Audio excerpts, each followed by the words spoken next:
എല്ലാ ശാലോം TV പ്രേക്ഷകർക്കും വായനയുടെ ലോകമെന്ന ഈ പ്രോഗ്രാമിൻ്റെ പുതിയൊരു അധ്യായത്തിലേക്ക് ഹൃദ്യമായ സ്വാഗതം.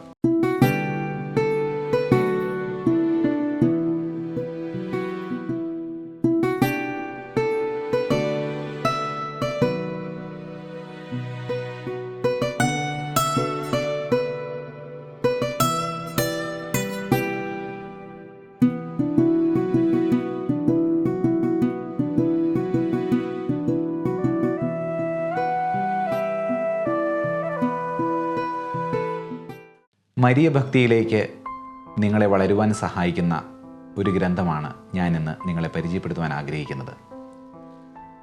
പരിശുദ്ധ അമ്മയിലൂടെ ഈശോയ്ക്കുള്ള സമ്പൂർണ്ണ സമർപ്പണം എന്ന പേരിൽ വിശുദ്ധ ലൂയി ഡി മോൺഫോർട്ട് രചിച്ച മനോഹരമായ ഒരു പ്രാർത്ഥനാ ഗ്രന്ഥമാണിത്.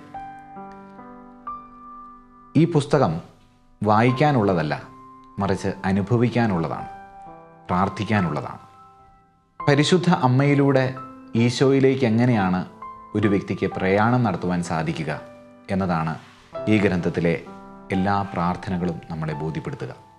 വളരെ മനോഹരമായി സജ്ജീകരിച്ചിരിക്കുന്ന 33 ദിവസം നീണ്ടു നിൽക്കുന്ന ഒരു പ്രാർത്ഥന എന്ന നിലയിലാണ് ഈ ഗ്രന്ഥത്തെ ഗ്രന്ഥകർത്താവ് വിഭാവനം ചെയ്തിരിക്കുന്നത്.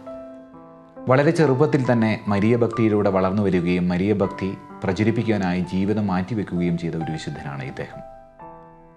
ഇദ്ദേഹത്തിൻ്റെ ജീവിതത്തെക്കുറിച്ചൊന്ന് മനസ്സിലാക്കിക്കൊണ്ട് നമുക്ക് ഈ ഗ്രന്ഥത്തിലേക്ക് പ്രവേശിക്കാം എന്നാണ് ഞാൻ വിചാരിക്കുക. 1673 ഫ്രാൻസിലെ ബ്രിട്ടനിയ എന്ന് പറയുന്ന സ്ഥലത്തെ മോൺഫോർട്ട് ല കാനയിൽ ഇദ്ദേഹം ജനിക്കുന്നത്. 27-ാമത്തെ വയസ്സിൽ അദ്ദേഹം വൈദികനാകുന്നു. തുടർന്ന് അദ്ദേഹത്തിൻ്റെ വലിയൊരു ആഗ്രഹമായിരുന്നു കാനഡയിൽ മിഷൻ പ്രവർത്തനങ്ങൾ ചെയ്യണമെന്നുള്ളത്.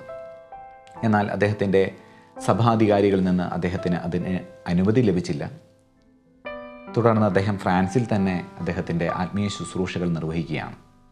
പ്രധാനമായും ആളുകളെ കുമ്പസാരിപ്പിക്കുക, അതോടൊപ്പം തന്നെ വിശുദ്ധ ബലി അർപ്പിക്കുക, സ്കൂളുകളും പള്ളികളുമൊക്കെ സ്ഥാപിക്കുക, കാരുണ്യ പ്രവർത്തികളിൽ മുഴുകുക, അതിലൊക്കെ ഉപരിയായി പരിശുദ്ധ അമ്മയുടെ ഭക്തി പ്രചരിപ്പിക്കുന്ന വിധത്തിൽ പ്രസംഗങ്ങളിലൂടെ ശുശ്രൂഷ നിർവഹിക്കുക. ഇതൊക്കെയായിരുന്നു മോൺഫോർട്ട് ആ കാലഘട്ടത്തിൽ ചെയ്തത്.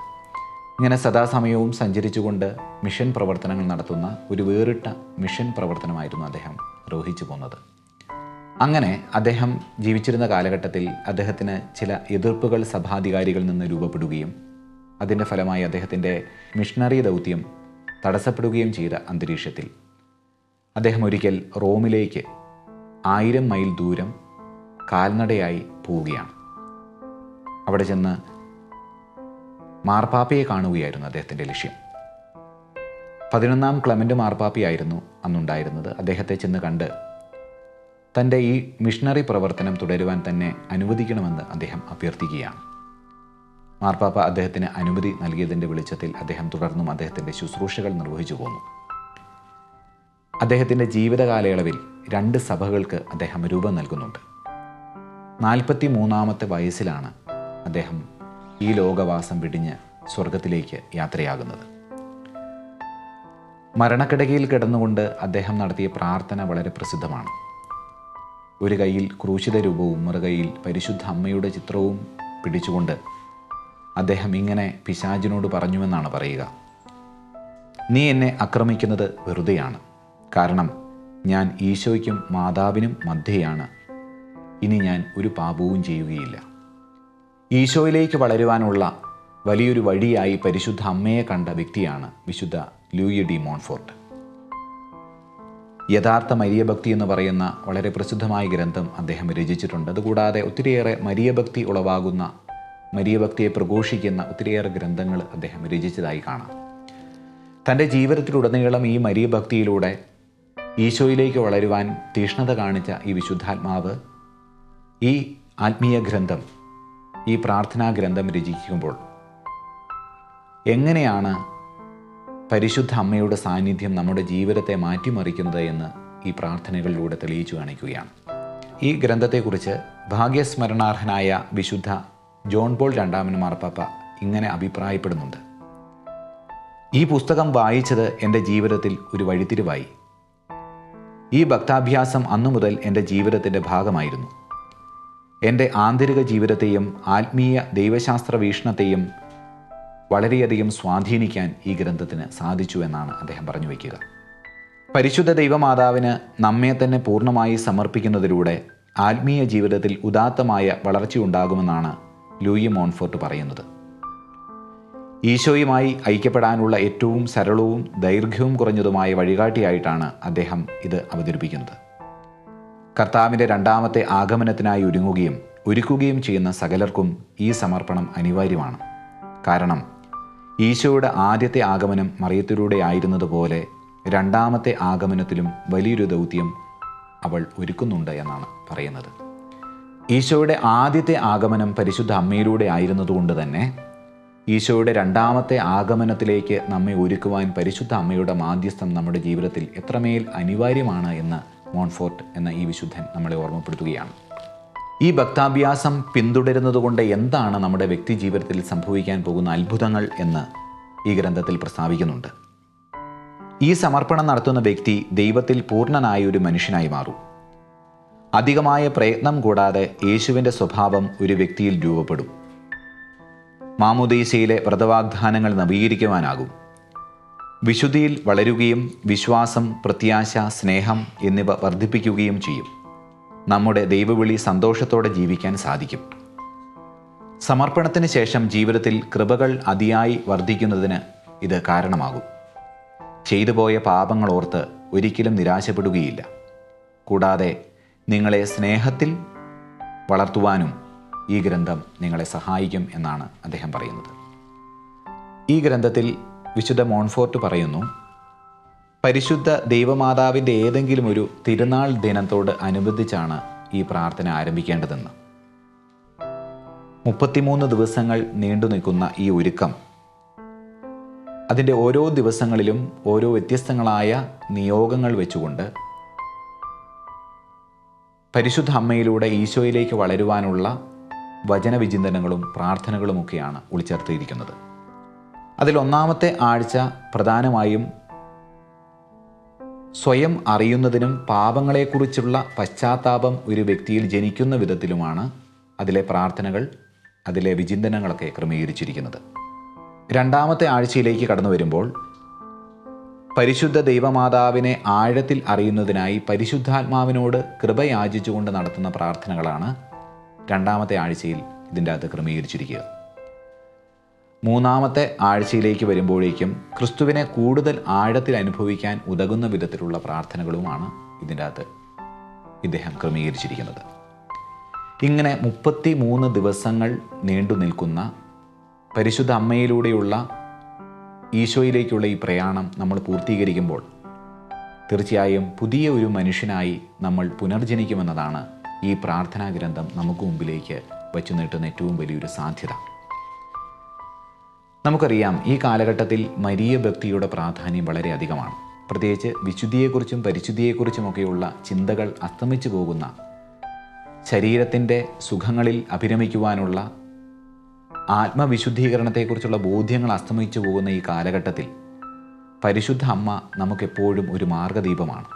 തൻ്റെ ജീവിതത്തിൽ വിശുദ്ധിയിലൂടെ കടന്നുപോയിക്കൊണ്ട് ക്രിസ്തുവിലേക്കുള്ള വിജയവീഥികൾ തുറന്നു തന്നവളാണ് പരിശുദ്ധ അമ്മ.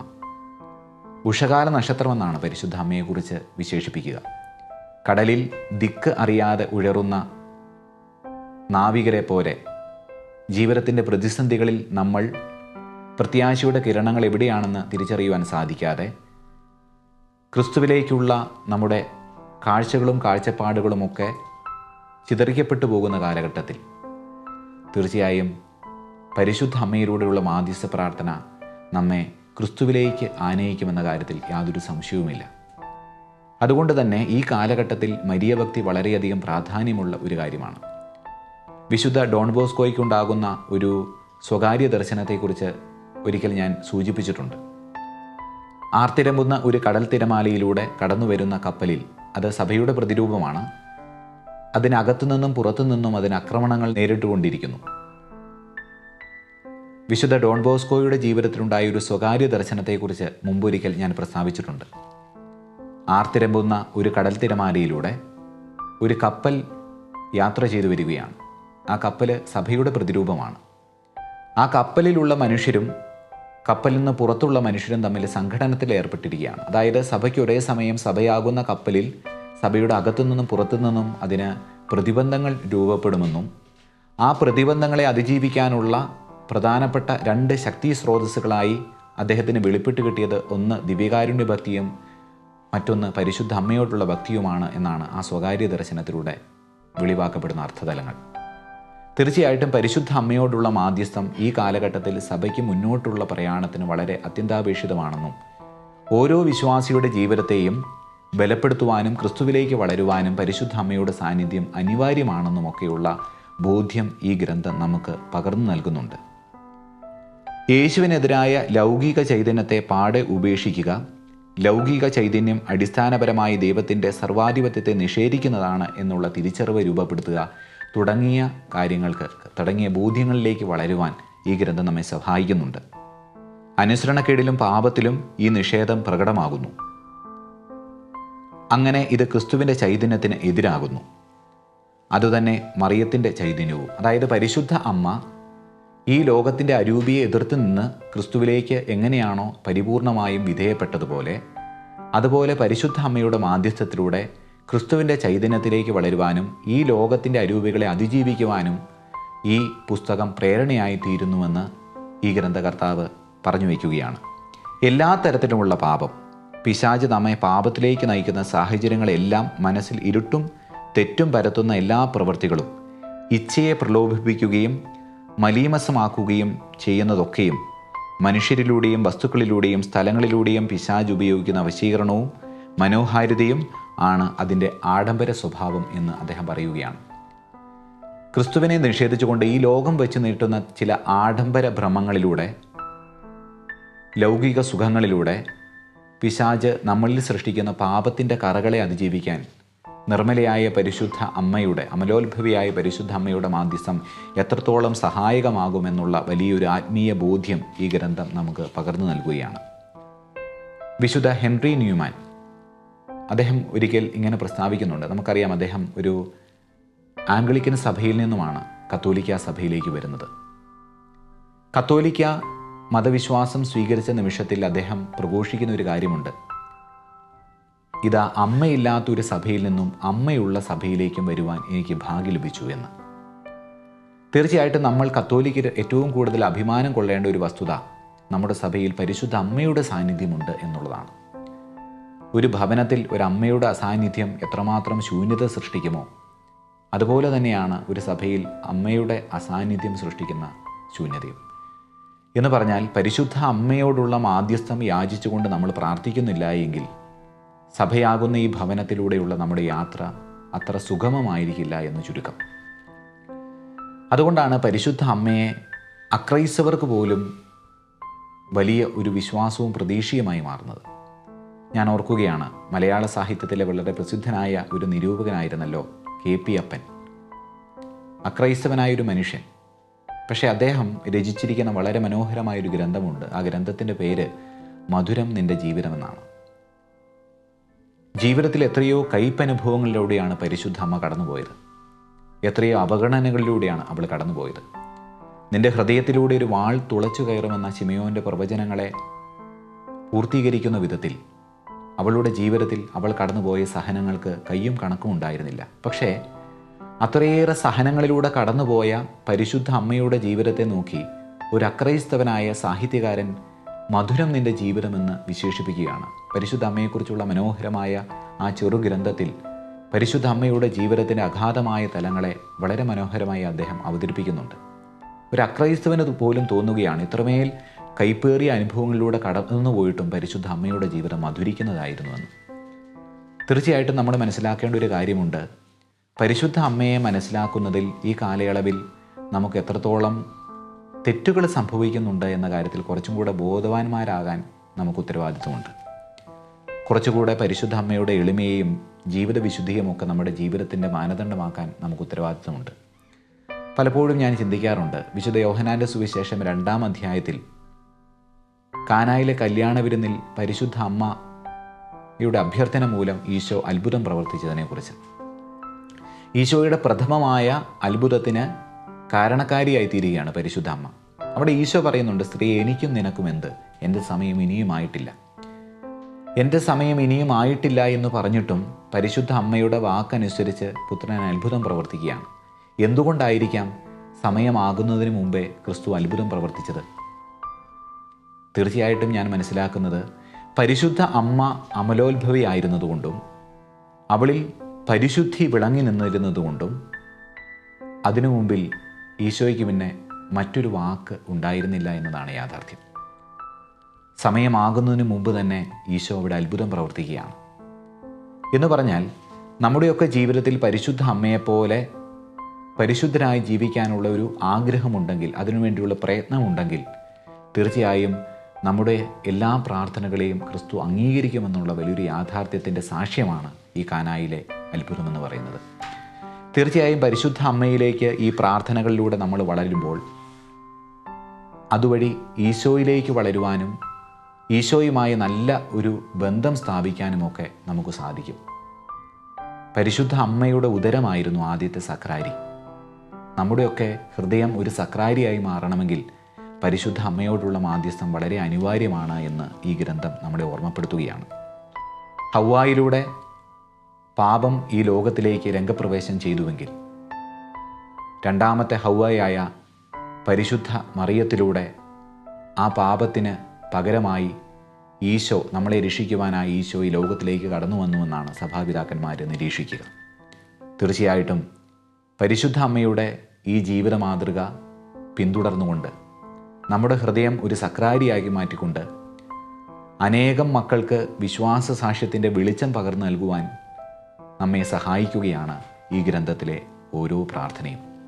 പരിശുദ്ധ അമ്മയുടെ ജീവിതത്തെ അടിസ്ഥാനമാക്കിക്കൊണ്ട് കുറച്ചുകൂടി മിഴിവുറ്റ ചില ആധ്യാത്മിക ചിന്തകൾ നമ്മുടെ ഹൃദയത്തിലേക്ക് ഏറ്റുവാങ്ങാനും അതുവഴി ആത്മീയ മനുഷ്യരായി രൂപാന്തരപ്പെടുവാനും ഈ ഗ്രന്ഥം നമ്മളെ സഹായിക്കും എന്ന കാര്യത്തിൽ യാതൊരു സംശയവുമില്ല. ഇതാ കർത്താവിൻ്റെ ദാസി എന്ന് പ്രത്യുദ്ധരിച്ച പരിശുദ്ധ അമ്മയുടെ ജീവിതം നമ്മുടെ ജീവിതത്തിന് മാതൃകയായി തീരട്ടെ. ആ ആധ്യാത്മിക അവബോധത്തിലേക്ക് വളരുവാൻ ഈ ഗ്രന്ഥത്തിൻ്റെ പാരായണവും ഈ ഗ്രന്ഥത്തിൽ ഉൾച്ചേർന്നിരിക്കുന്ന പ്രാർത്ഥനകളുടെ അനുഷ്ഠാനവും നമ്മളെ സഹായിക്കട്ടെ എന്ന പ്രാർത്ഥനയോടുകൂടെ മറ്റൊരു എപ്പിസോഡിൽ മറ്റൊരു ആധ്യാത്മിക ഗ്രന്ഥവുമായി കണ്ടുമുട്ടാമെന്ന പ്രതീക്ഷയോടെ ഏവർക്കും നന്ദി, നമസ്കാരം.